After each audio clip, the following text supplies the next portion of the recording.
Good evening, everyone. I'm here once again to let you all know what is happening with mollem. Again, there is a backdoor entry happening for mollem, to destroy mollem. What exactly happened in pandemic? Under the tables, behind the door, backdoor entry, where Goans were not at all aware of what is going to happen. The same thing is going to happen now. The government is out to destroy the forest again. That means they are going to destroy mollem. Let me tell you what exactly. Since we have received a very disturbing message from my mollem, let me tell you what exactly is going to happen and what is the concern. The RSC or Regional Empowered Committee in Bangalore is hosting their 84th meeting tomorrow, where they will discuss whether over 15 hectares of forest should be cut. For what? For the doubling of the Kulem-Madgaon railway line. Why is this happening? The government of Goa has requested for a revocation of the Ambience Order 2022. Now, what does it mean exactly? Let me tell you. Essentially, it means that we, the citizens of Goa who had fought for mollem, to not let the forest destroy, and we succeeded for it.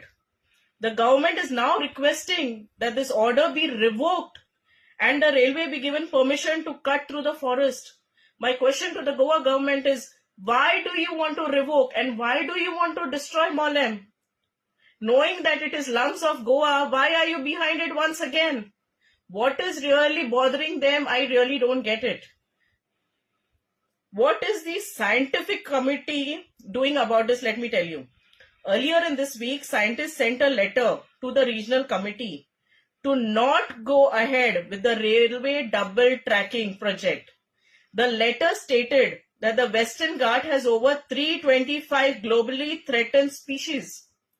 The Central Empowered Committee of the Supreme Court has also recommended decision makers to recognize the long-term environmental cost and act responsible to ensure our national ecological heritage. As you all know that the entire Goa had fought for this double tracking for mollem, and we won thanks to people who actually fought tooth and nail for this. And right now also our concerned people like our MP also is fighting for this. So requesting people to understand that there is again a backdoor entry happening. Again mollem is going to get destroyed. So please, it is a message to alert people that what exactly is going to happen tomorrow. So requesting you all to share this as much as possible. Thank you. Mogaso.